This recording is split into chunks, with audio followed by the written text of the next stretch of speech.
সর্বশেষ প্রাপ্ত খবর নিয়ে আয়নায় এক ঝলক। আওয়ামী লীগ সরকারের আমলে অনুষ্ঠিত ৩টি জাতীয় সংসদ নির্বাচনকে অবাধ ও সুষ্ঠু বলে বৈধতা দিয়েছে এমন বিদেশি পর্যবেক্ষক সংস্থাকে আগামী সংসদ নির্বাচন পর্যবেক্ষণ করার সুযোগ দেওয়া হবে না, একথা জানিয়েছেন প্রধান নির্বাচন কমিশনার এএমএম নাসির উদ্দিন। মঙ্গলবার নির্বাচন ভবনে বাংলাদেশে নিযুক্ত কানাডার হাই কমিশনারের সঙ্গে বৈঠকের পর একথা বলেন সিইসি।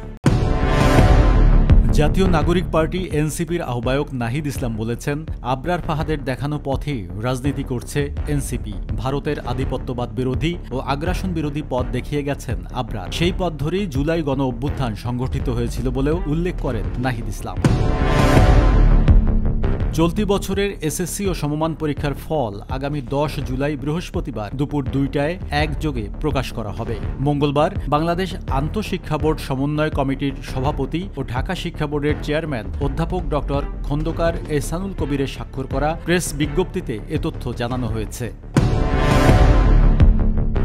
বৃষ্টিতে গরম থেকে স্বস্তি মিললেও ভোগান্তি বেড়েছে রাজধানীবাসীর। মঙ্গলবার দুপুরের পর থেকে হালকা থেকে মাঝারি বৃষ্টির প্রভাবে ভোগান্তি দেখা দেয় ঢাকার ব্যস্ত সড়কগুলোতে। কর্মময় দিনে বৃষ্টিতে ভিজেই ছুটছেন অনেক শ্রমজীবী আর নিম্ন আয়ের মানুষ, যদিও এখনও কোথাও পানি জমে থাকার খবর পাওয়া যায়নি।